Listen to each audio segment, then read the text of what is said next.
إن هذه أمتكم أمة واحدة وأنا ربكم فاعبدون وما أرسلناك إلا رحمة للعالمين.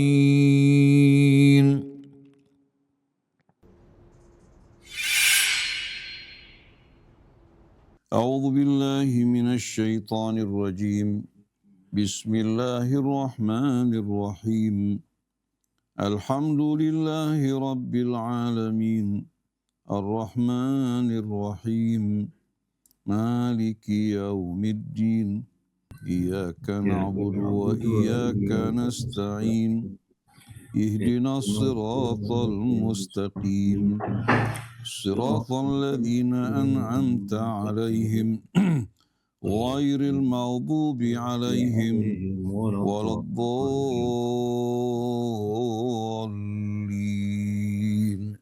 آمين. أعوذ بالله من الشيطان الرجيم. بسم الله الرحمن الرحيم. الحمد لله رب العالمين. اللهم صل على محمد عبدك ورسولك وآله وصحبه والسائرين على نهجه القويم إلى يوم الدين. سبحانك لا علم لنا إلا ما علمتنا إنك أنت العليم الحكيم ولا حول ولا قوة إلا بالله العلي العظيم. اللهم علمنا ما ينفعنا وانفعنا بما علمتنا. اللهم اهدنا سبل السلام وأخرجنا من الظلمات إلى النور واهدنا إلى صراطك المستقيم وأجرنا من عذاب جهنم يا رحمن يا رحيم يا رب العالمين. السلام عليك يا رسول الله. السلام علينا وعلى عباد الله الصالحين. والسلام عليكم ورحمة الله وبركاته. Waalaikumsalam warahmatullahi wabarakatuh. Alhamdulillah wa syukurillah, kita dapat melanjutkan kajian kita untuk memulai renungan kita bersama surah Al-Insan di bawah naungan Fi Wiral Quran yang ditulis oleh Sayyid Qutb rahimahullah wa ardhah wa rafa'allahu min darajatihi insyaallah. A'udzu billahi minasy syaithanir rajim. هل أتى على الإنسان حين من الدهر لم يكن شيئا مذكورا إنا خلقنا الإنسان من نطفة أمشاج نبتليه فجعلناه سميعا بصيرا إنا هديناه السبيل إما شاكرا وإما كفورا صدق الله العظيم وصدق رسوله الكريم ونحن على ذلك من الشاهدين. هذا الاستفهام في مطلع السورة إنما هو للتقرير، ولكن وروده في هذه الصيغة كأنما ليسأل الإنسان نفسه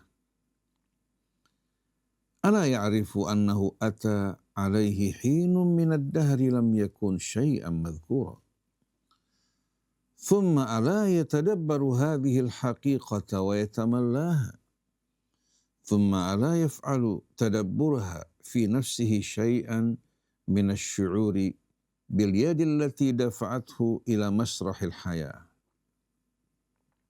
وسلطت عليه النور وجعلته شيئا مذكورا بعد أن لم يكن شيئا مذكورا. إنها إيحاءات كثيرة تنبض من وراء صيغة الاستفهام في هذا المقام، وهي إيحاءات رفيقة وعميقة تثير في النفس تأملات شتى. واحدة منها تتجه بالنفس إلى ما قبل خلق الإنسان ووجوده ابتداء. Kita ulangi lagi.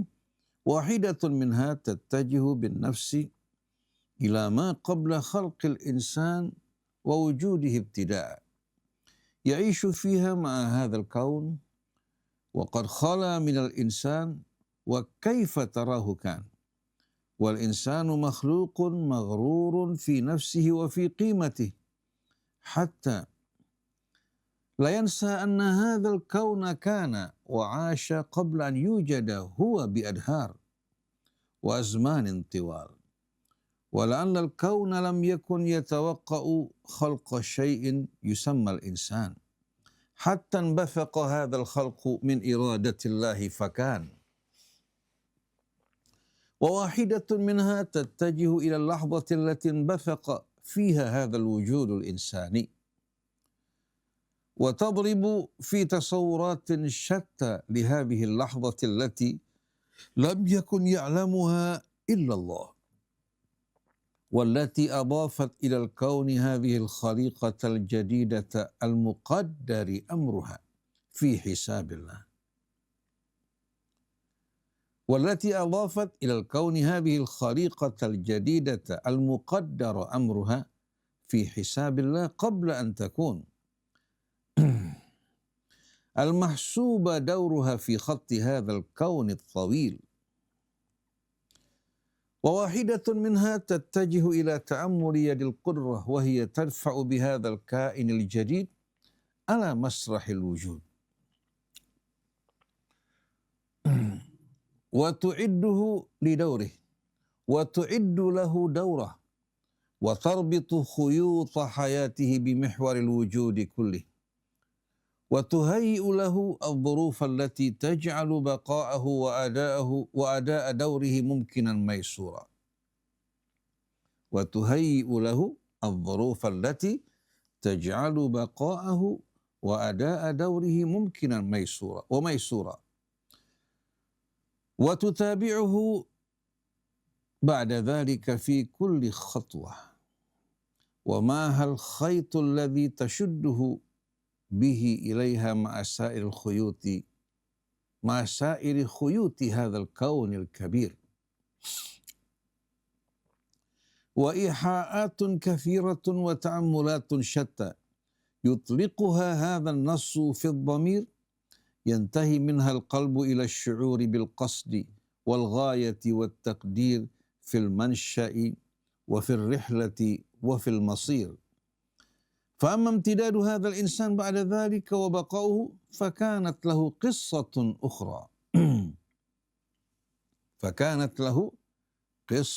أخرى. إنا خلقنا الإنسان من نطفة أمشاج نبتليه فجعلناه سميعا بصيرا.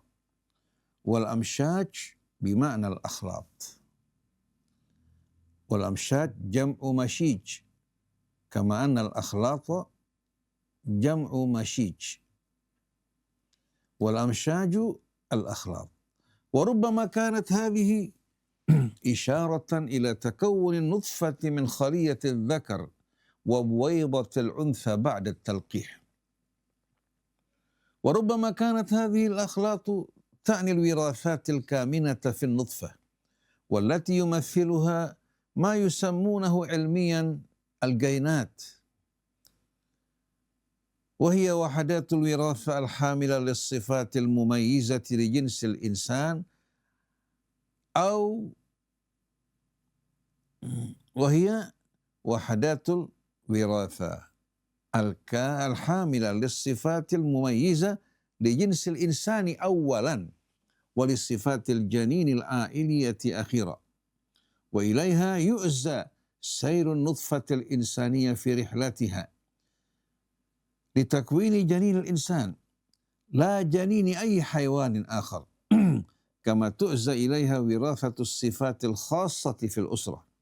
ولعلها هي هذه الأمشاج المختلطة من وراثات شتى خلقته يد القدرة هكذا من نطفة أمشاج لا عبثا ولا جزافا ولا تسلية ولكنه خلق ليبتلى ويمتحن ويختبر والله سبحانه يعلم ما هو وما اختياره وما ثمرة اختياره ولكن المراد أن يظهر ذلك على مسرح الوجود وأن تترتب عليه آثاره المقدرة في كيان الوجود وأن تتبعه آثاره المقدرة ويجزى وفق ما يظهر من نتائج ابتلائه ومن ثم جعله سميعا بصيرا أي زوده بوسائل الإدراك ليستطيع التلقي والاستجابة وليدرك الأشياء والقيم ويحكم عليها ويختار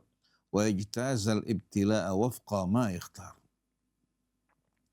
وإذن فإن إرادة الله في امتداد هذا الجنس وتكرر أفراده بالوسيلة التي قدرها وهي خلقته من نطفة أمشاج كانت وراءها حكمة وكان وراءها قصد ولم تكن فلتة، كان وراءها ابتلاء هذا الكون واختباره ومن ثم وهب الاستعداد للتلقي والاستجابة.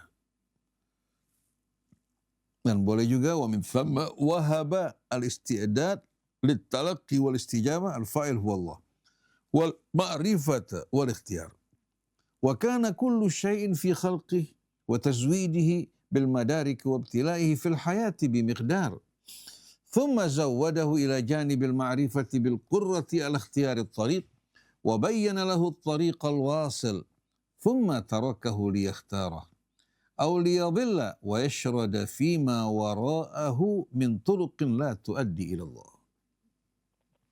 إنا هديناه السبيل إما شاكرا وإما كفورا.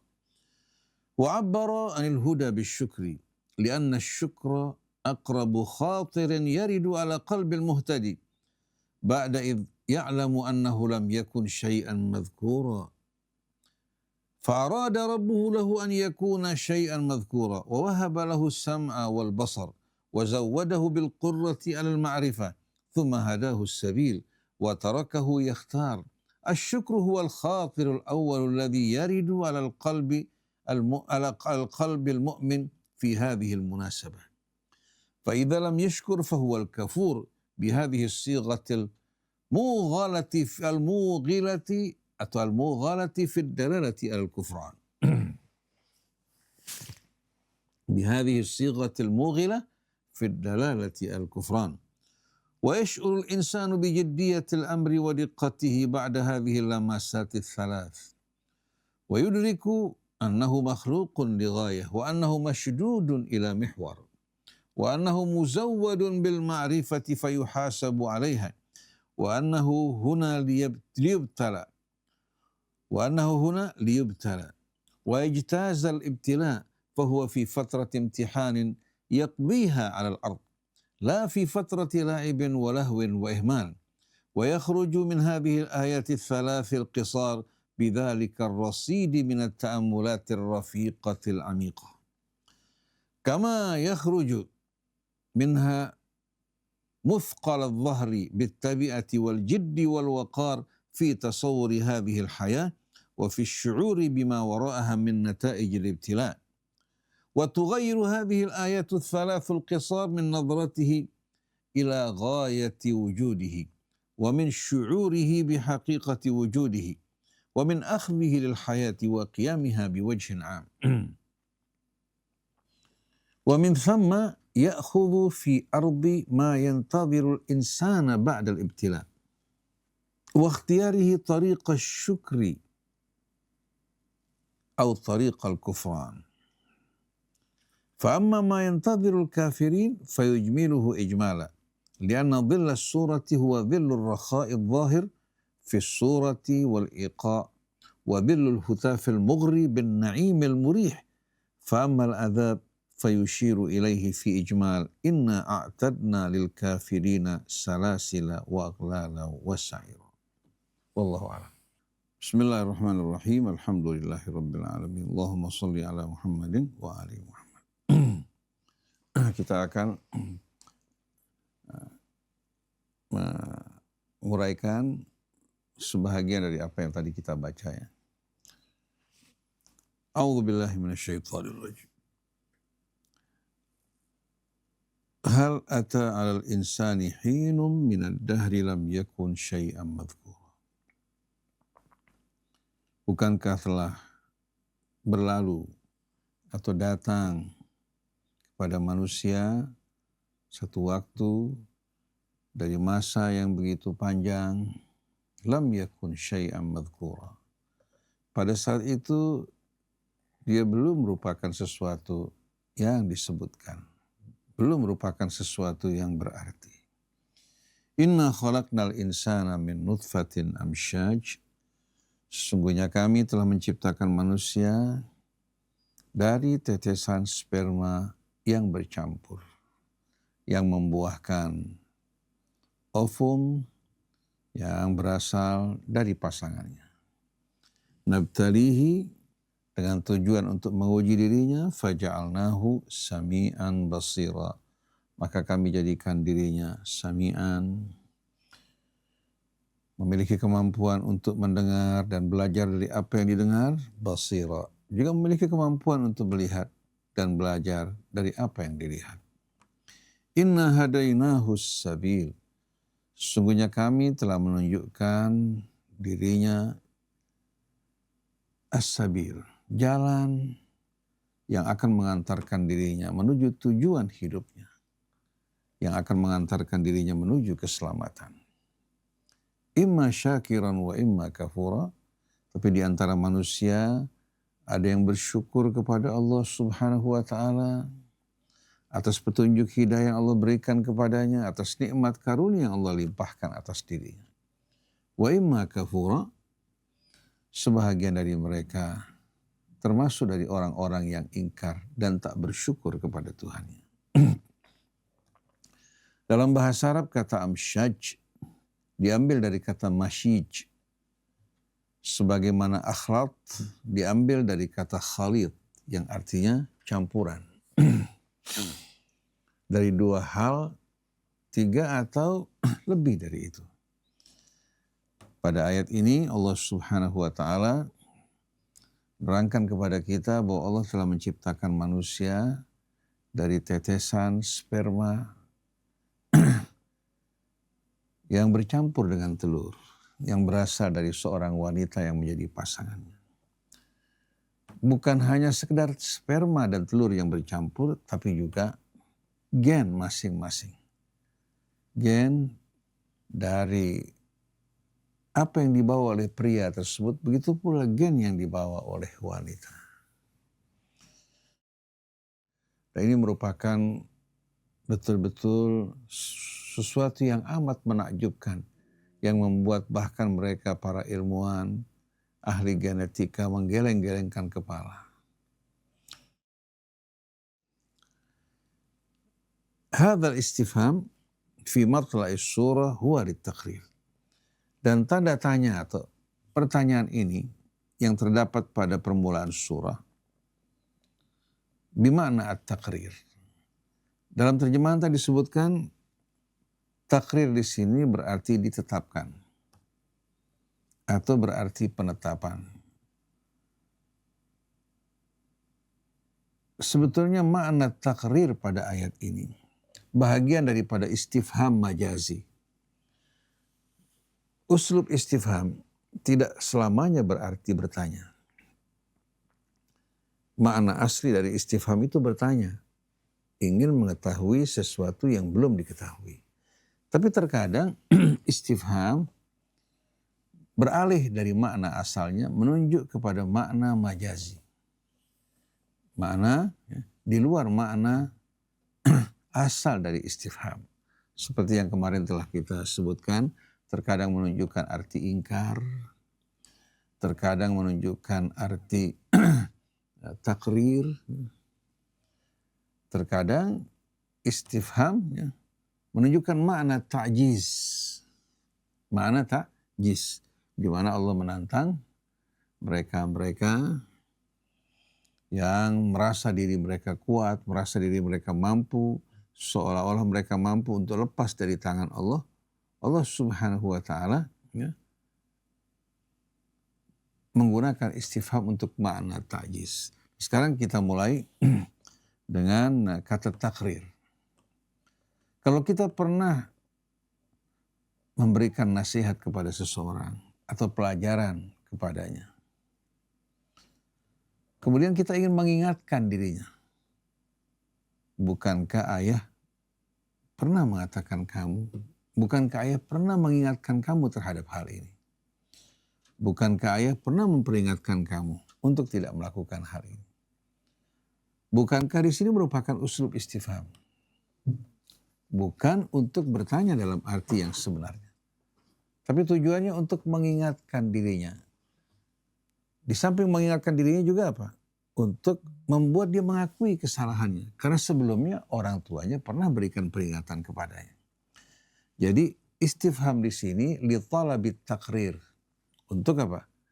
Untuk mengajak dirinya mengakui kesalahannya yang telah diingatkan sebelumnya. Alam aqul laka hadha, alam uhadzirka min hadha, bukankah aku telah mengingatkan kamu sebelumnya? Falima fa'alta dzalik, lalu kenapa kamu kerjakan hal tersebut?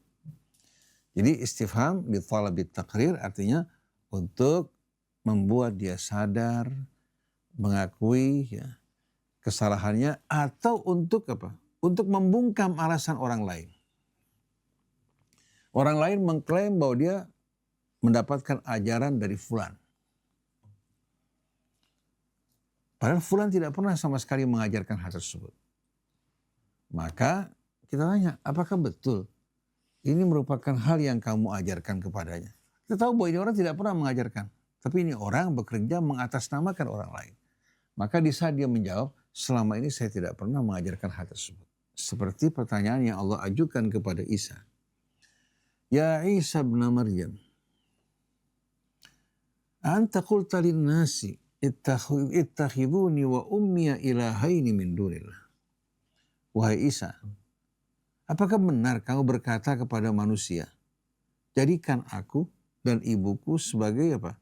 Tuhan-Tuhan yang kalian sembah selain dari Allah. Allah tahu Isa nggak pernah mengatakan hal tersebut. Nabi Allah Isa tidak pernah mengatakan hal tersebut. Tapi Allah ingin Isa membantah mereka atas klaim yang mereka lakukan. Qala subhanaka ma yakunu li an aqula ma laysa li bihaq. In kuntu qultu faqad alimta.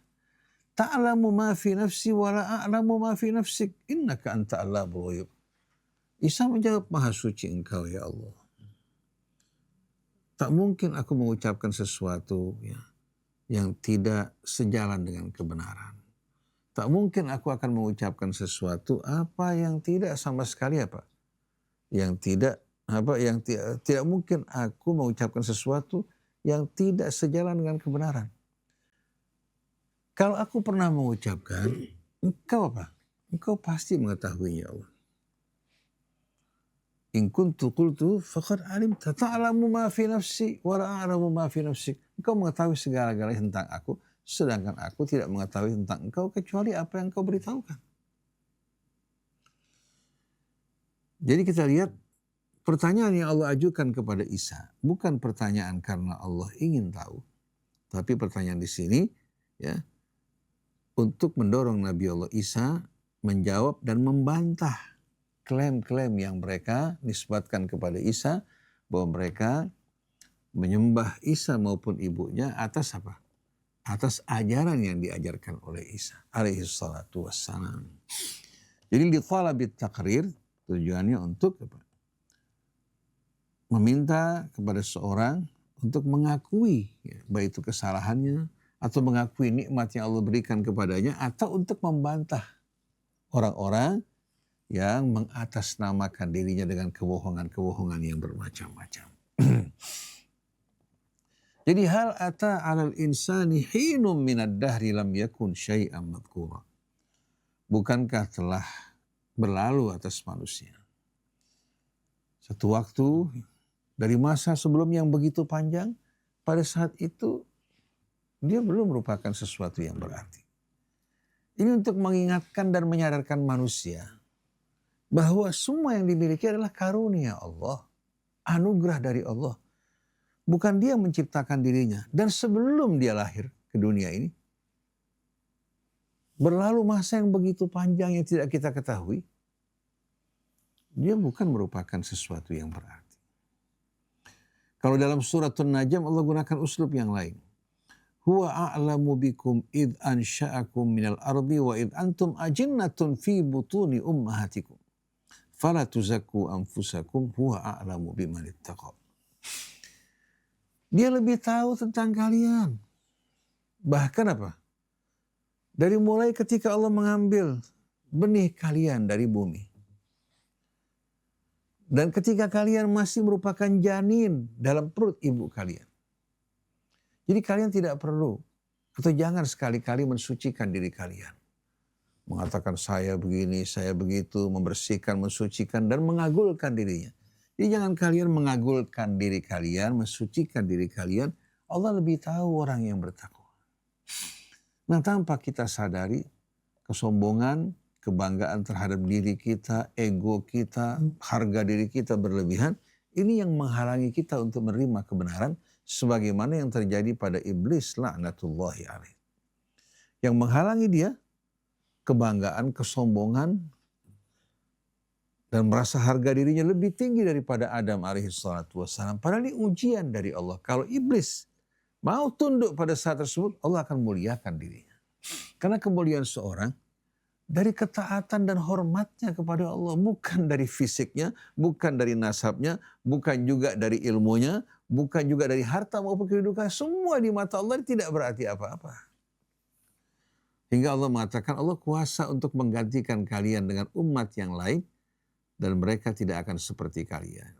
Oleh karena itu orang yang merendahkan dahinya di muka bumi, hatinya dengan penuh kerendahan, mereka lah orang yang paling dihargai, dicintai Allah. Allahumma ja'alna minhum. Jadi ayat ini sebetulnya menegur dengan teguran yang halus. Jangan kamu lihat diri kamu sekarang sebagai seorang yang berpendidikan tinggi, bergelar, berharta, memiliki anak yang begitu banyak. Bukankah sebelumnya kamu bukan merupakan sesuatu yang berarti? Ini pengingat dari Allah. Dan juga ini merupakan apa? Merupakan teguran yang amat apa? Teguran yang amat menusuk ke dalam hati kita. Disampaikan dengan cara yang halus. Jadi hadzal istifham fi matla'is surah innama huwa lit-taqrir. Jadi kalau diterjemahkan dengan untuk arti menetapkan, maknanya kurang tepat. Tapi untuk apa? Menggugah seorang untuk mengakui kesalahannya, kebodohannya dan kekurangannya pada ayat ini ya. Walakinna wurudahu fi hadhihi as-sighah ka'annama liyas'al al-insanu nafsah. Tapi datangnya dalam bentuk ini. Jadi datangnya ya, dalam atau Allah subhanahu wa ta'ala mengungkapkannya dalam bentuk semacam ini. Ka'annama liyas'al al-insanu nafsah. Seolah-olah tujuannya untuk mendorong seorang bertanya kepada dirinya. Liyas'al al-insanu nafsah. Agar seorang bertanya kepada dirinya. Pertanyaan ya, yang menggugah kesadarannya. Ala ya'rifu annahu ata alaihi hinum minad dahri lam yakun syai'an madhkura. Seolah-olah mendorong manusia untuk bertanya kepada dirinya. Bukankah pernah berlalu atas dirinya satu waktu dari masa yang begitu panjang, lam yakun syai'an madhkura. Pada saat itu dia bukan merupakan sesuatu yang berarti. Thumma ala yatadabbaru hadhil haqiqata wa yatamallaha. Kemudian apakah dia tidak merenungkan hakikat ini? Wa yatamallaha. Samping merenungkan, dia mengambil pelajaran dari hal tersebut. Kata yatamallah sebetulnya diambil dari kata amla yubli. Cuma ini hasil daripada amla, bagaimana dia merenungkan hakikat ini, kemudian dia resapi dan masuk ke dalamnya, menjadikan ini sebagai pelajaran. Thumma ala yaf'alu tadabburuha fi nafsihi syai'an minasyu'uri bil yadi allati dafa'athu ila masrahil hayah. Kemudian apakah hasil dari renungan tersebut tidak mendorong dirinya untuk merasakan akan adanya tangan yang mendorong dirinya ke atas panggung kehidupan ini. Dia bukan tampil di pentas atau panggung kehidupan ini dengan pilihannya, tapi dia tampil di panggung kehidupan ini atas kehendak Allah. Wasallatat alaihi nur. Wasallatat alaihi nur, dan Allah subhanahu wa ta'ala pancarkan nurnya atas dirinya. Hingga dia dapat melihat, mengerti, memahami, mengambil pelajaran, dan mengenali tujuan hidupnya. Wa ja'alathu syai'an madhkura ba'da an lam yakun syai'an madhkura, dan menjadikan dirinya sesuatu yang berarti, yang disebutkan. Ba'da an lam yakun syai'an madhkura, setelah sebelumnya dia merupakan sesuatu yang tidak memiliki arti dan nilai. Bahkan banyak orang di samping berarti Allah berikan dia berbagai macam keutamaan.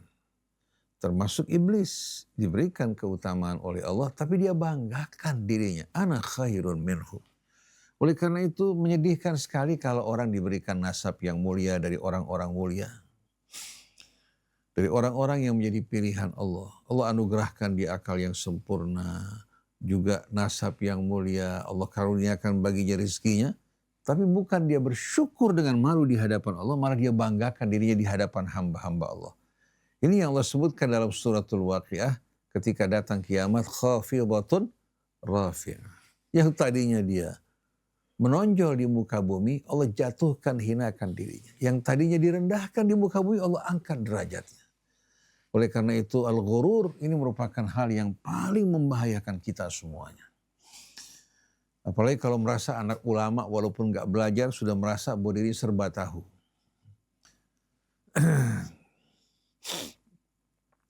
Innaha iha'atun kathiratun tanbidu min wara'i sighatil istifham fi hadzal maqam. Sesungguhnya dari apa yang kita baca pada ayat tadi penuh dengan isyarat-isyarat yang mengesankan. Tanbidu min wara'i sighatil istifham fi hadzal maqam, yang berdenyut. Isyarat-isyarat yang berdenyut di apa? Di balik bentuk istifham dalam maqam ini. Jadi kita merasakan denyut-denyut isyarat. Kata nabadha yanbidu, ya, nabat al-qalb merupakan denyut jantung. Jadi bagaimana kita rasakan denyut isyarat-isyarat pada uslub yang Allah gunakan pada ayat ini. Halus tapi betul-betul menyengat dan menusuk ke dalam kalbu. Berupaya untuk menggugah kesadaran kita semuanya. Innaha iha'atun kathiratun tanbidu min wara'i sighatil istifham fi hadzal maqam wa hiya iha'atun rafiqatun wa amiqatun tuthiru fi nafsi ta'ammulatin syatta. Dan dia merupakan isyarat-isyarat yang amat bersahabat, kata rafiqah. Wa amiqah, amat mendalam, yang akan membangkitkan berbagai macam renungan dalam kalbu. Wahidatun minha, salah satu daripada isyarat tersebut, tattajihu bin nafsi ila ma qabla khalqil insani wa wujudihi ibtida'a. Isyarat yang pertama yang mengajak jiwa kita untuk merenungkan sebelum terjadinya penciptaan manusia dan keberadaannya dari mulai permulaan. Walaupun kita nggak mengalami, tapi Allah mengajak kita melalui ayat-ayat tersebut untuk kita kembali ke belakang. Sebelum penciptaan manusia, pada masa kekosongan di mana kita bukan merupakan sesuatu yang berarti. Ya'ishu fiha ma'a hadzal kauni wa qad khala minal insan. Sebelum manusia diciptakan, bagaimana alam semesta ini hidup, berjalan, dan pada saat tersebut belum terdapat manusia. Kaifa tarahukan? Bagaimana coba kalau kamu melihat keadaan tersebut? Wal insanu makhluqun maghrurun fi nafsihi wa fi qimatihi. Dan manusia adalah makhluk yang begitu tertipu, penuh dengan kebanggaan mengenai dirinya maupun martabat dan harga dirinya. Hatta la yansa anna hadzal kauna kana wa asya qabla an yujada huwa bi adhar. Hingga dia lupa bahwa alam semesta ini ada, sudah eksis dan hidup sebelum keberadaan dirinya bi adharin wa azmanin tiwa, dalam waktu yang begitu panjang. Wala alal kauna lam yakun yatawaqqa'u khalqa syai'in yusamma insan. Mungkin alam semesta juga tidak pernah menduga, tidak pernah mengira, membayangkan akan penciptaan makhluk yang bernama insan ini. Hatta bafaqa hadzal khalqu min iradatillahi fakan, hingga lahirlah makhluk yang bernama insan dengan kehendak Allah, fakan. Berarti bukan kehendak kita, bukan diciptakan oleh alam, bukan juga karena keutamaan kita, tapi ini merupakan karunia dari Allah. Ini merupakan isyarat yang mengajak kita untuk merenungkan diri kita sebelum keberadaan kita, sebelum kelahiran kita. Di mana kita pada saat tersebut? Alam semesta sebagai makhluk Allah yang taat telah ada, sedangkan kita pada saat itu belum merupakan sesuatu yang berarti. Nah, kalau kita renungkan, Bani Israel yang mengklaim bahwa mereka sebagai pemilik tanah Palestina yang dijanjikan Allah. Kita kan tahu bahwa Bani Israel itu merupakan anak daripada Yakub bin Ishak bin Ibrahim. Dan Ibrahim sendiri alaihi wassalatu wassalam bukan dilahirkan di tanah Palestina, tapi di tanah Babilonia. Bukan tanah kelahirannya. Dari Babilonia, Irak, hijrah menuju ke Mesir, kemudian menetap di Yerusalem dengan bimbingan dari Allah Subhanahu wa taala. Artinya beliau sebagai pendatang. Sebelum beliau ada, tanah Palestina telah dihuni oleh banyak jenis manusia. Semua merupakan hamba Allah yang berasal dari ayah ibu yang sama. Dan Allah wariskan bumi ini sebetulnya untuk hamba-hambanya yang beriman. Tapi karena hambanya yang beriman tidak bersyukur kepada Allah, sebagian mereka tidak bersyukur, akhirnya orang-orang yang kafir dan ingkar masuk berkuasa. Padahal tadinya mereka sebagai penguasa, orang-orang kafir berdiam di tempat mereka. Allah tidak halangi mereka untuk berdiam asal mereka menjaga hubungan yang baik.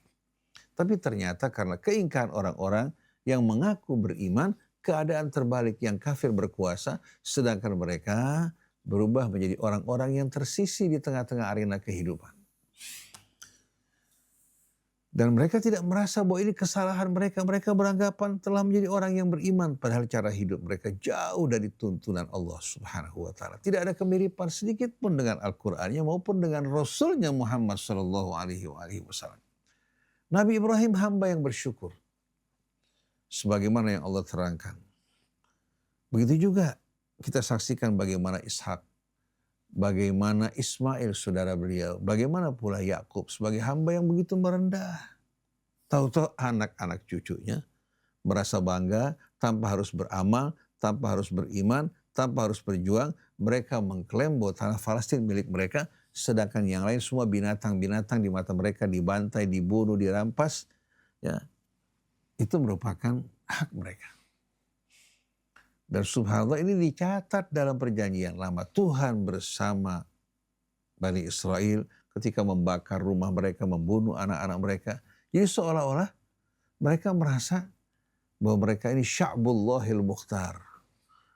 Bangsa yang terpilih. Sebagaimana ucapan mereka, wa qalatil yahudu wan nasara nahnu abna'ullah wa ahibba'u.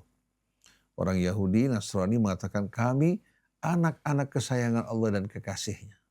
Dijawab oleh Allah, qul falima yu'adzibukum bidzunubikum. Kalau benar ucapan kalian, kenapa Allah menyiksa kalian dengan dosa kalian? Sebahagian dari kalian dikutuk menjadi monyet, sebahagian dari kalian dikutuk menjadi babi, sebahagian kalian diperbudak.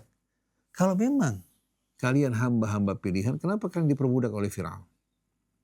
Digiring sebagai tawanan menuju Babilonia pada masa Nebukadnezar. Jadi ini semua klaim-klaim kosong. Yang benar, bumi dan seluruh alam semesta milik Allah. Allah wariskan pada hamba-hambanya yang beriman. Selagi mereka taat mengikuti petunjuk Allah, Allah akan memuliakan mereka. Selagi mereka ingkar, Allah berikan mereka pelajaran yang menghinakan mereka. Agar mereka kembali kepada Allah. Jadi kita lihat di sini bagaimana gururnya atau tertipunya manusia dengan kebesaran martabat maupun harga dirinya.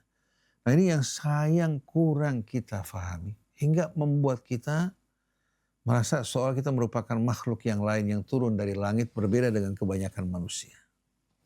Padahal terkadang seorang yang berpakaian sederhana, hidupnya miskin, rumahnya juga kecil, tinggal dalam sebuah gubuk yang reot, makan pun juga sehari mungkin hanya 1 kali. Di mata Allah lebih mulia dari kita dan orang-orang yang diberikan kebesaran di muka bumi. Karena dia bersyukur pada Allah Subhanahu wa ta'ala.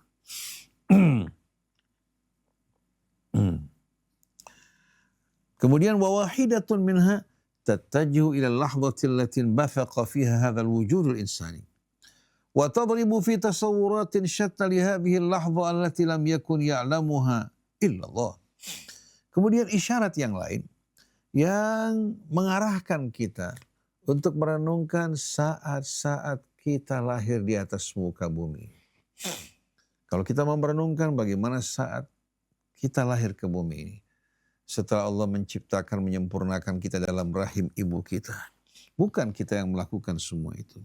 Yang mengajak kita untuk membayangkan berbagai macam bayangan, fikiran, dan pandangan. Merenungkan saat-saat tersebut yang tidak diketahui kecuali hanya Allah. Walaupun kita yang lahir, tapi saat tersebut kita tidak mengetahuinya. Kecuali melalui anak-anak lain yang lahir di hadapan kita. Walati adhafat ila kauni hadhihi al-khaliqatal jadida, yang menambahkan di tengah-tengah alam ini makhluk yang baru ini. Ila hadhihi adhafat ila al-kauni hadhihi al-khaliqatal jadidata al-muqaddara amruha fi hisabillah, yang ditentukan berbagai macam urusannya, maksudnya amanah, tanggung jawab dan perannya dalam hitungan Allah qabla an takun, sebelum dia lahir. Jadi jangan difahami al-muqaddara amruha di sini artinya semua amalnya ditakdirkan oleh Allah. Maksudnya peran, tugasnya, karakteristiknya telah ditentukan oleh Allah Subhanahu wa ta'ala dalam hisabnya. Al-mahsuba dauruha fi khatti hadzal kauni at-tawil, yang telah diperhitungkan perannya di sepanjang perjalanan alam yang panjang. Ini yang kedua. Yang ketiga, wa wahidatun minha tattajihu ila ta'ammuli yadil qurrah.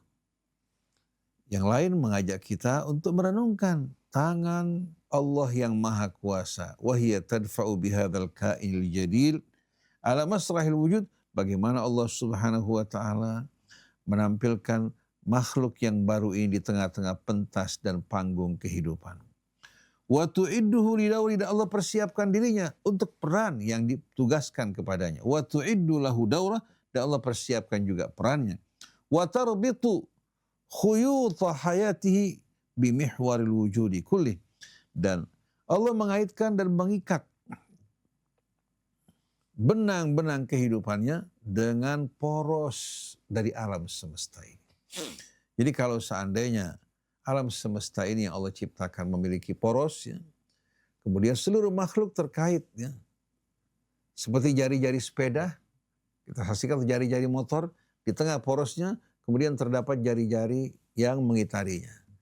Nah, kita manusia merupakan bahagian dari jari-jari kehidupan yang terhubung dengan poros kehidupan ini yang tidak mungkin terlepas dari Allah. Kemanapun kita pergi, baik kita kuat, baik kita jaya, baik kita mulia, kita akan terikat dengan aturan yang ditetapkan Allah Subhanahu wa ta'ala. Jadi bagaimana Allah mengaitkan benang-benang kehidupannya dengan poros alam semesta seluruhnya. Wa tuhayyi lahu adh-dhurufa allati taj'alu baqa'ahu wa ada'a daurih mumkinan maysura. Dan Allah Subhanahu wa ta'ala mempersiapkan baginya kondisi yang membuat keberadaannya maupun pelaksanaan tugasnya di tengah-tengah kehidupan ini dalam keadaan mungkin dan mudah. Wa tutabi'uhu ba'da dzalika fi kulli khatwatin. Kemudian Allah Subhanahu wa ta'ala mengikuti terus semua perjalanan dirinya, setiap langkah dan derap kehidupannya. Wa ma'ahal khaytul ladzi tashudduhu bihi ilaiha ma'asairi khuyuti hadzal kaun, dan di tangan Allah Subhanahu wa ta'ala benang-benang kehidupannya berada dalam genggamannya sebagaimana benang-benang kehidupan seluruh makhluk yang lain. Artinya semua dalam kendali Allah, dalam pengawasan Allah Subhanahu wa taala dan pengetahuannya. Fa aina tadhhabun, maka kemana kalian akan melarikan diri? Kita saksikan bagaimana manusia di atas muka bumi ini, kita nggak usah bicara seluruh bumi, di Indonesia kita saksikan bagaimana penguasa-penguasa, mereka juga yang duduk bersama para penguasa merasa diri mereka kuat. Mereka di backup oleh kekuatan yang akan menjaga, melindungi, memenuhi harapan mereka. Padahal mereka merupakan makhluk-makhluk yang lebih kecil dari sebutir debu di tengah-tengah alam semesta ini. Tapi karena mereka tidak merasakan dirinya terhubung dengan poros kehidupan, di mana diri mereka dalam genggaman Allah. Allah yang kuasa memuliakan dirinya, Allah kuasa juga untuk menjatuhkan, menghancurkan dirinya. Kita tahu bagaimana pemuka-pemuka di muka bumi yang tadinya pernah mencapai puncak kejayaan. Seperti Alexander, Al-Makedonia, Fir'aun, Namrud. Kita saksikan juga Hitler. Kita saksikan juga para pembesar di muka bumi seperti Mao Zedong yang pernah merasa atau memiliki kejayaan. Bahkan membangun Cina besar yang begitu kuat sampai saat ini. Semuanya hancur satu persatu. Kita saksikan bagaimana Bung Karno yang dilantik sebagai presiden seumur hidup. Dia terjatuh dari tempat dan kemuliaannya menjadi makhluk yang hina dina.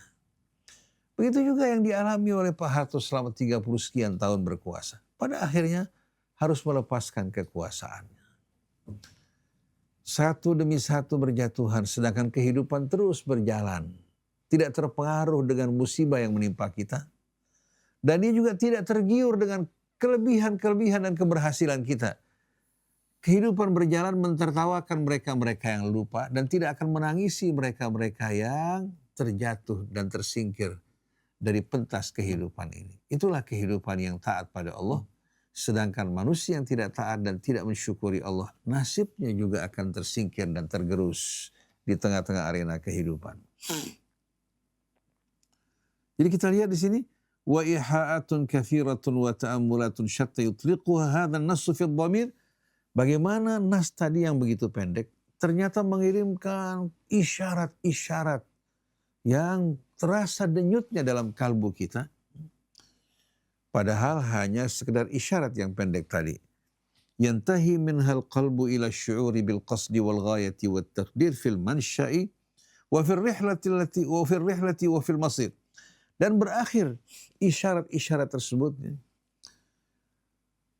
yang membawa kalbu kita untuk menyadari, merasakan akan tujuan, maksud dan tujuan serta perhitungan dari mulai manusia diciptakan pertama kali, termasuk juga seluruh alam semesta, bersama perjalanan hidupnya menuju akhirnya. Semua tidak ada yang sia-sia, semua tidak ada yang bersifat kebetulan, tapi semua terencana, semua telah diatur oleh Allah Subhanahu wa taala. Tapi bukan berarti Allah mengendalikan kehidupannya, Allah yang menetapkan aturan-aturannya. Dan Allah juga yang menggenggam dirinya hingga tak mungkin dia akan lolos dari cengkeraman Allah Subhanahu wa taala. Rencananya, semua usahanya yang bertentangan dengan keridhaan Allah pasti akan hancur. Tapi yang lemah, dia berjuang dengan tulus, berpegang kepada tali Allah, istiqamah di atas jalannya, Allah akan mengangkat dirinya. Wa nuridu an namunna 'alal ladzina istud'ifu fil ardi wa naj'alahum a'immatan wa naj'alahumul warithin. Dan kami telah menetapkan untuk melimpahkan karunia kami kepada mereka yang tertindas di atas muka bumi. Kami akan jadikan mereka sebagai imam-imam dan kami jadikan mereka sebagai pewaris bumi ini. Seperti yang dialami oleh Musa bersama Bani Israel yang Allah muliakan setelah mereka menjadi budak-budak yang hina. Begitu juga yang dialami oleh bangsa Arab. Dahulu merupakan bangsa yang sama sekali tidak memiliki peran yang jelas di muka bumi. Mereka bagikan hewan-hewan, binatang-binatang buas yang saling mencengkeram, yang saling mencakar untuk mempertahankan koloni mereka. Saling membanggakan diri mereka, menyembah berhala, memakan bangkai, meminum darah, memutuskan hubungan rahim mereka hanya disebabkan masalah-masalah yang kecil. Allah muliakan mereka dengan Islam. Tapi sekarang bangsa Arab yang merasa tidak perlu dengan Islam, mereka juga sudah cukup mulia. Seperti Michel Aflaq yang mendirikan Partai Ba'ath di Suriah mengatakan bahwa bangsa Arab sebagaimana dapat melahirkan orang, sosok seperti Muhammad, kita mampu untuk melahirkan ribuan orang seperti Muhammad Sallallahu alaihi wasallam. Pada akhirnya Partai Ba'ath berguguran. Kita saksikan di Suriah, di Irak, di mana-mana tempat yang menganut partai tersebut, yang merasa bangga dengan urubah mereka, Allah hancurkan dan hinakan mereka. Dan muliakan mereka-mereka yang beriman. Nah, kalau kita renungkan sama-sama di sini, betul-betul pelajaran-pelajaran yang amat indah yang kita dapatkan dari ayat yang pendek. Hanya sentuhan dan ungkapan, hal ata alal insani hinu minad dahri lam yakun syai'an madhkura. Satu ayat, tapi menggugah kesadaran kita, menyentuh kita, mendorong kita. Tapi ini bagi mereka-mereka yang memiliki perasaan. Inna fi dzalika ladzikra liman kana lahu qalbun aw alqassam aw huwa syahid. Pada semua itu terdapat pelajaran bagi orang-orang yang memiliki kalbu, atau mau menguping dan mendengarkan hikmah-hikmah yang diajarkan oleh Allah Tuhan. Pada saat kita mendengarkan firman Allah yang memberikan bimbingan, kita tidak merasa kita ini tertekan dan terhina, karena datang dari pencipta kita. Begitu juga pada saat kita bawakan firman Allah, kita sampaikan dan jelaskan bahwa saya ini sama seperti kamu. Tidak punya kelebihan, kecuali apabila saya menyambut lebih cepat kepada seruan Allah. Jadi saya ini hanya menyampaikan amanat Allah. Coba kamu dengarkan firman Allah. Itu yang dilakukan para nabi. In attabi'u illa ma yuha ilai. Kitabun anzalnahu ilaika litukhrijan nasa minadh dhulumati ilan nur. Ini sebuah kitab yang kami turunkan padamu wahai Rasulullah, agar kamu mengeluarkan manusia dari kegelapan menuju kehidupan yang terang benderang. Tapi saya ulama sekarang bukan menyampaikan risalah Allah, bukan menyampaikan pesan Allah dan pesan Rasulnya. Mereka mulai isi ceramah narasi mereka dengan humor, dengan tawa, dengan guyon, dengan istilah-istilah porno yang memalukan. Bahkan menimbulkan fitnah di tengah-tengah manusia. Jadi bagaimana mungkin umat akan bersatu kalau yang mereka konsumsi adalah kebohongan, fitnah, hal-hal yang tidak serius. Jadi kita ingin betul-betul kita ini yang membaca Al-Quran, menyampaikan Al-Quran, menjelaskan apa yang perlu dijelaskan. Nah selebihnya kita serahkan padanya. Tugas kita, wa ma 'alaika illal balagh wa ma 'alaina illal balaghul mubin.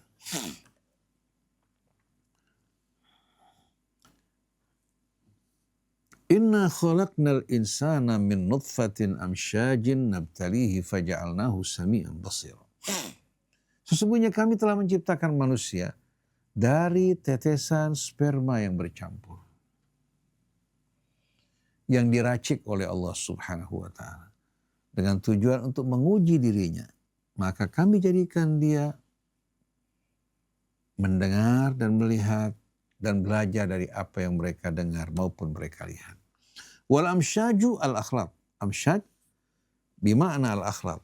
Diambil dari khalat wa yakhlitu yang artinya mencampur, yang berarti campuran. Dan ini merupakan kata yang berwazan af'al, sedangkan mufradnya adalah masyij. Wazannya fa'il, af'al. Begitu juga akhlat, khalid, akhlat. Rubbama kanat hadhihi isyaratan ila takawunin nutfati min khaliyati dzakar wa buwaydatil untha ba'da talqih. Dan bisa saja maksud atau isyarat dari ayat ini mengisyaratkan ketika nutfah seorang pria yang berasal dari sel pria membuahkan telur yang berasal dari wanita. Ba'da talqih, talqih artinya pembuahan. Wa rubbama kanat hadhihi al-akhlatu ta'ni al-wirathatil kamila fil nutfah wallati yumathiluha ma yusammunahu ilmiyan al-jainat. Dan bisa saja campuran ini dimaksudkan adalah apa? Al-wirasat al-kamila fil nutfah. Bukan nutfahnya semata, di samping nutfah spermanya juga menjelaskan campuran, yaitu pembawaan wirathi, yaitu rahasia warisan yang ada pada setiap gen. Di mana setiap gen itu membawa warisan baik itu keutamaan, kelebihan. Termasuk diantaranya warna kulit. Ada sebuah kisah kejadian di tengah-tengah satu suku bangsa Arab. Seorang laki-laki berkulit putih, seorang perempuan juga berkulit putih. Tentu anaknya lahir warnanya hitam. Kulitnya hitam. Si laki-laki akhirnya menuduh istrinya telah berbuat selingkuh. Karena anaknya warna kulitnya beda. Subhanallah, si perempuan sumpah mengingkari tuduhan suaminya. Si laki bertanya, kalau gitu dari mana ini anak kita kok seperti ini? Akhirnya ada orang yang berasal dari generasi ketiga sebelumnya. Seorang kakek-kakek ketika melihat anak tersebut, dia mengatakan, tahu tidak, anak kamu ini mirip kakek kamu fulan, persis wajahnya maupun kulitnya. Jadi ternyata apa? Yang lahir ini merupakan apa? Merupakan gen dari kakeknya sebelum yang ketiga. Jadi jangan tergesa-gesa menuduh seseorang. Jadi bukan hanya akumulasi campuran dari sperma dan telur, tapi ternyata juga bawaan gen.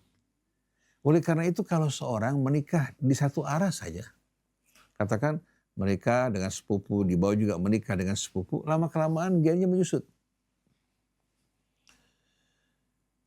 Oleh karena itu dalam tumbuh-tumbuhan sebagai contoh kalau kita perhatikan, bahkan dalam hewan, bagaimana mereka menghasilkan buah yang besar, kemudian banyak, aromanya juga baik dan manis. Apa yang mereka lakukan? Mereka mengambil nutfah plasma dari setiap buah yang unggul. Ini unggul dalam jumlahnya yang banyak, seperti mangga daging sebagai contoh, itu paling banyak buahnya. Kemudian aroma, mereka ambil nutfah plasma yang ada pada aroma buah yang katakan contohnya harum manis. Lalu dari segi besar buahnya, mereka mengambil nutfah plasma yang mereka ambil besar buah tersebut. Kemudian manisnya juga. Setelah itu apa? Dari nutfah plasma yang unggul ini mereka kawinkan. Dengan teknologi modern pada saat ini, apalagi dengan bioteknologi yang mampu untuk membelah sel, akhirnya lahirlah buah unggul. Seperti Thailand sebagai contoh, tidak maju dalam teknologi pesawat seperti IPTN. Tapi mereka kembangkan apa? Mereka kembangkan potensi agraris yang ada pada negeri mereka hingga menghasilkan durian yang besar-besar dan manis rasanya. Itu durian tersebut bukan asalnya seperti itu, tapi dari hasil perkawinan. Dan subhanallah, kalau kita mengambil katakan dari biji durian yang unggul, bijinya kita tanam, hasilnya tidak seperti sebelumnya. Kita ambil lagi nanti berikutnya dari biji apa? Katakan generasi kedua, hasilnya menurun. Tapi subhanallah dengan adanya perkawinan silang, lahirlah apa? Lahirlah betul-betul keunggulan. Di sini Allah katakan, ya ayuhan nas inna khalaqnakum min dzakarin wa untha wa ja'alnakum syu'uban wa qabaila lita'arafu inna akramakum indallahi atqakum. Ada seorang laki-laki kebetulan bodoh luar biasa. Kita anggap ya normal tapi kurang cerdas sama sekali. Istrinya punya kecerdasan yang Masya Allah, di sekolahnya juga cukup unggul. Begitu lahir anak, itu anaknya luar biasa. Cerdasnya yang luar biasa. Tapi sebaliknya, ada satu keluarga selalu apa? Anaknya sepupunya kawin, dia merasa orang-orang dari keluarga terhormat, keluarga ningrat, kemudian berharta, dia tidak takut kalau sampai anak-anaknya kawin sama yang lain nanti berbagai macam persoalan timbul. Dia kawinkan sama sepupu. Lama-kelamaan mulai apa? Gen mereka menurun. Tahu-tahu mulai penyakit gula muncul di tengah-tengah mereka. Sampai subhanallah sebagian besar dari mereka begitu mulai tua sedikit gemetar Parkinson. Jadi manusia itu baru betul-betul apa? Berkembang dengan pesat dengan adanya ta'aruf. Nah kata amsyad, akhlak di sini sudah menggambarkan sunnatullah tabaraka wa ta'ala. Begitu orang mulai sombong, bangga dengan dirinya, jangan dianggap bahwa apa? Itu merupakan pertanda kemajuan. Sebagai contoh incest saja, perkawinan saudara. Perkawinan saudara. Itu subhanallah perkawinan di antara saudara akan menghancurkan dirinya. Bisa menimbulkan lahirnya hal-hal yang amat mengerikan. Banyak akibat perkawinan di antara saudara, anak tersebut berubah menjadi anak yang idiot, anak yang terkebelakang, bahkan tidak berumur panjang. Ini merupakan rahmat Allah Subhanahu wa ta'ala. Maka jangan pernah sekali-kali kita membanggakan dan menyombongkan diri kita atau kelebihan kita. Itu bukan milikmu, bukan hasil usahamu, tapi anugerah dan karunia dari Allah Subhanahu wa ta'ala yang patut kita syukuri. Jadi bisa saja dimaksudkan di sini, kata Amsyad menggambarkan bagaimana percampuran ya antara gen. Katakan yang dibawa oleh pria tersebut, begitu pula gen yang dibawa oleh wanita, yang dikenal sekarang dalam istilah ilmu pengetahuan adalah al-jainat atau al-gainat. Wahiyya wahadatul wirasa al-hamila lis-sifatil mumayyizati li jinsil insan. Awalan wa lis-sifatil janin al-a'iliyah akhirat. Yang dimaksudkan dengan jainat ini merupakan kesatuan warisan ya, yang membawa sifat-sifat yang membedakan di antara manusia dan sifat-sifat di antara keluarga. Oleh karena itu, sekarang bisa dibuktikan kalau seorang itu anak dari fulan, walaupun si orang tua mengingkari melalui pemeriksaan gen, bisa diketahui ya, bahwa ini merupakan saudara fulan atau anak fulan atau bukan anaknya. Ini merupakan salah satu terobosan yang membuat manusia ya, tidak dapat mengingkari seorang yang merupakan anaknya dengan alasan ini ataupun itu. Jadi kalau kita perhatikan bersama-sama ya, bagaimana manusia mempunyai bawaan sendiri. Kemudian keluarga juga mempunyai bawaan masing-masing sifat-sifat yang membedakan antara satu keluarga dan satu keluarga. Adapun yang dikumandangkan oleh Bung Oma Irama maupun Imad berkaitan dengan darahnya atau gennya, katakan para habaib, ya, apakah dia asli maupun tidak asli, kita bertanya standarnya apa? Kita nggak bisa memeriksa gennya Nabi kita Muhammad SAW. Kalau mereka mengatakan darahnya Raja Yordan, apakah betul bahwa mereka itu merupakan standar daripada apa? Gen Nabi kita Muhammad SAW. Ini semua merupakan omong kosong. Masalahnya sebetulnya ketika Imad maupun Oma Irama menuduh bahwa Alawiyyin darahnya tidak terhubung dengan Rasulullah SAW, ini merupakan at-ta'nu fin nasab.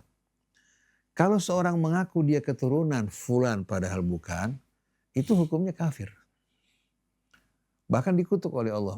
Mal'unun manidda ila ghairi abih. Dikutuk orang yang mengaku menisbatkan dirinya bukan kepada orang tuanya.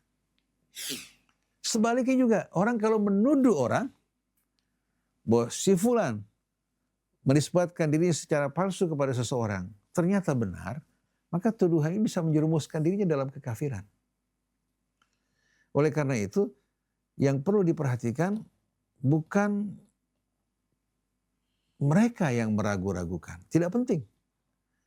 Walaupun semua orang meragukan, kalau dia benar terhubung dengan Rasul secara nasab tidak akan berubah. Tapi yang penting, pribadi kamu, akhlak kamu sesuai dengan Rasul apa tidak. Walaupun kamu mempunyai hubungan darah dengan Rasul, tidak akan menyelamatkan kamu kalau pribadi kamu tidak benar.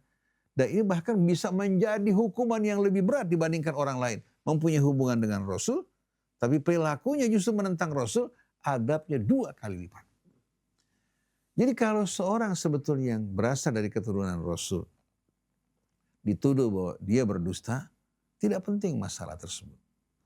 Yang menuduh, kalau dia menuduh ya tanpa dasar kebenaran, maka akan terjerumus dalam golongan orang-orang yang terkena laknat dan kutukan Allah. Nah, kalau orang menisbatkan dirinya secara tidak benar juga kepada Rasul, juga akan menerima laknat dan kutukan dari Allah Subhanahu wa ta'ala. Pada akhirnya yang berbohong atau yang memfitnah atas dasar kebohongan mereka yang merugi. Tapi jangan sampai perhatian kita tertuju pada hal ini. Tapi kita, kalau kita merasa kita terhubung dengan Rasul secara biologis, seharusnya kita merasa malu. Kita harus berbuat lebih baik, menjauhkan perbuatan-perbuatan hina, Dan kita orang yang terdepan dalam mengamalkan ajaran Rasul. Kalau perlu tutupi, jangan kamu beritahukan kepada orang. Identitas kamu jangan kamu sebarkan. Ini bukan barang dagangan, bukan merek dagang. Tapi ini merupakan amanat dan tanggung jawab di mana nasab kamu menuntut kamu untuk berbuat beramal lebih baik. Oleh karena itu buat saya tidak tersinggung sedikit pun dengan ucapan iman. Begitu juga Bung Roma Irama. Karena kita bukan orang-orang yang mau memperdagangkan nasab, malah kita malu kepada Allah dengan kemuliaan yang Allah berikan, tapi kita tidak bersyukur, bekerja, beramal sesuai dengan tuntunan Nabi kita Muhammad Sallallahu Alaihi Wasallam. Oleh karena itu buat saya, bila yang lahir sebagai seorang yang berasal dari lingkungan budak, buat saya jauh lebih mulia, bahkan lebih utama di sisi Allah daripada seorang yang terhubung dengan Rasul tapi perbuatannya tidak sejalan dengan Rasul. Ini merupakan standar barometer kemuliaan, bukan nasab. Jadi tidak perlu orang saling membanggakan nasab atau merendahkan orang lain. Bisa-bisa orang yang direndahkan justru mulia di sisi Allah. Orang yang ditinggikan di bumi justru orang-orang yang dihinakan, direndahkan oleh Allah. Oleh karena itu kalau Habib-Habib bukan menyampaikan kitab suci Al-Quran, amanat Allah, malah membanggakan diri mereka, mengumbar keramat, cerita-cerita yang tidak terhubung dengan agama, bukan menyampaikan amanat Allah, orang-orang seperti ini tersingkir dari Nabi kita Muhammad SAW karena mereka mengumbar kebohongan, cerita-cerita palsu, bukan melanjutkan misi Nabi kita Muhammad SAW. Jadi yang dimaksudkan dengan jainat di sini adalah wahadatul wiratha al-hamila lis-sifatil mumayyizati li jinsil insan awalan wa lis-sifatil janin al-ailiyah akhiran.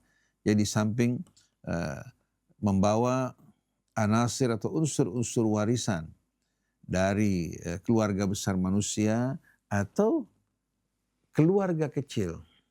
Maksudnya satu keluarga masing-masing memiliki gen yang membedakan dari yang lain. Wa ilaiha yu'za sayrun nutfatil insaniyah fi rihlatiha litakwini janin insan. Begitulah dinisbatkan kepadanya perjalanan nutfah al-insaniyah, sperma manusia dalam perjalanannya untuk membentuk janin manusia. La janin ay hewanin akhar, bukan janin hewan yang lain. Artinya masing-masing memiliki gen yang membedakan. Manusia dengan spesiesnya, begitu juga hewan dengan spesiesnya. Begitu juga tumbuh-tumbuhan. Masing-masing membawa apa? Membawa kelebihan-kelebihan, kekurangan-kekurangan yang ada. Dan ini merupakan pelajaran dan merupakan hal yang bersifat gamblang aksiomatis di tengah-tengah kita. Apalagi semenjak ilmu pengetahuan tumbuh berkembang, melakukan penelitian di alam kehidupan manusia, alam hewan, dan alam tumbuh-tumbuhan. Dan bagaimana orang bisa menjaga dan mengembangkan kemuliaan gennya. Saya terkagum-kagum walaupun tidak suka dengan perbuatan Zionis. Mereka katakan berupaya untuk menjaga apa? Menjaga kelebihan keutamaan yang ada pada gen mereka. Jadi kalau seorang laki-laki berpacaran dengan seorang wanita sama-sama Yahudi, mereka untuk masuk ke dalam pernikahan, mereka harus memeriksakan apakah katakan dengan perkawinan tersebut akan melahirkan gen yang lebih baik atau paling tidak sederajat, jangan sampai menurun. Oleh karena itu kalau seandainya laki-laki katakan membawa apa? Membawa katakan umpamanya talasemia minor. Yang ini juga istrinya perempuannya talasemia minor. Mereka tidak akan menikah. Karena mereka khawatir anak mereka nanti akan membawa penyakit tersebut secara mayor. Kalau bapaknya seorang katakan pengendap diabetes, ibu juga diabetes, mereka tidak akan menikah. Karena anak yang lahir nanti akan membawa apa? Membawa betul-betul benih-benih penyakit tersebut yang akan merusak perkembangan mereka. Di antara mereka berusaha untuk menjaga bagaimana yang lahir nanti bukan membuat mereka menurun, tapi berkembang. Cuma sayang, yang mereka perhatikan hanya anasir kharijiyah, bukan anasir yang penting, bukan unsur-unsur yang pokok ya, mengenai kepribadian manusia, akhlaknya yang mulia, imannya, tapi yang mereka perhatikan hanya apa? Hanya hal-hal yang bersifat fisik. Akhirnya mereka merajalela di atas muka bumi, melakukan kejahatan, perbuatan yang terkutuk, karena bukan fokus kepada hal-hal yang bersifat imani. Kalau Rasul kan tidak. Rasul perintahkan kita untuk mencari pasangan yang betul-betul taat beragama, menjaga kesucian, kehormatannya. Kalau tidak, kamu akan hidup dalam keadaan hina dina. Fadfar bidzatid din taribat yadak. Jadi kita orang-orang yang beriman, jangan hanya fokus kepada hal yang bersifat fisik, tapi di samping fisik kita betul-betul memperhatikan iman, ketakwaan kepada Allah Subhanahu wa ta'ala. Wahadat al-wiratha al-hamila lissifatil mumayyiza li jinsil insan awalan wa lissifatil janin al-a'iliyah akhiran wa ilaiha yu'za ay wa ilaiha yunsabu sayrun nutfatil insaniyah fi rihlatiha li takwini janini insan la janini ay haywanin akhar kama tu'za ilaiha wirathatus sifatil khassa fil usra wa la'allaha hiya hadhil amsyajul mukhtalithah min wirathatin syattan. Begitu pula warisan-warisan dan sifat-sifat yang khusus pada setiap keluarga. Yang kemungkinan itu merupakan maksud dari firman Allah, al-amsyaj al-mukhtalithah min wirathatin syatta, wallahu a'lam. Sudah pukul 7.30 nih. Agak panjang sedikit ikhwan akhwat yang dirahmati Allah. Mudah-mudahan Allah Subhanahu wa ta'ala menjaga kesucian jiwa kita, kebersihan amal kita, mendekatkan kita dengan Rasulullah SAW, para keluarganya, para sahabatnya, dan dikumpulkan di hari akhir nanti bersama mereka. Amin ya rabbal alamin. Subhanakallahumma wa bihamdik, asyhadu an la ilaha illa anta astaghfiruka wa atubu ilaik, wal afu minkum. Wassalamualaikum warahmatullahi wabarakatuh. Waalaikumsalam. Waalaikumsalam warahmatullahi wabarakatuh. Syukran Habib Hussein. Janibin semuanya. Ustaz Hamzah, fadhal Bib. Bismillahirrahmanirrahim. Alhamdulillahirabbil alamin. Allahumma shalli wa sallim ala sayyidina Muhammad wa ala ali sayyidina Muhammad.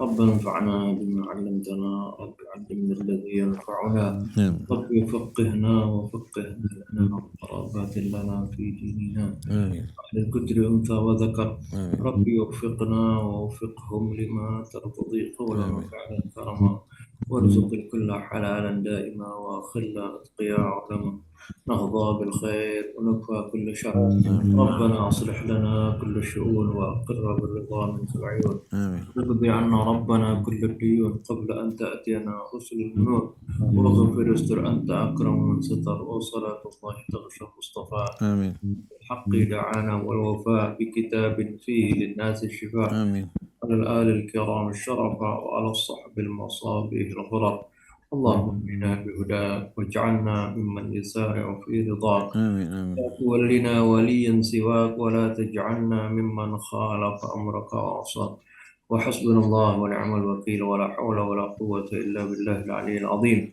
وصلى الله على سيدنا محمد وآله وصحبه وسلم الحمد لله رب العالمين. الحمد لله رب العالمين. الحمد لله. شكرا جزاكم الله خير.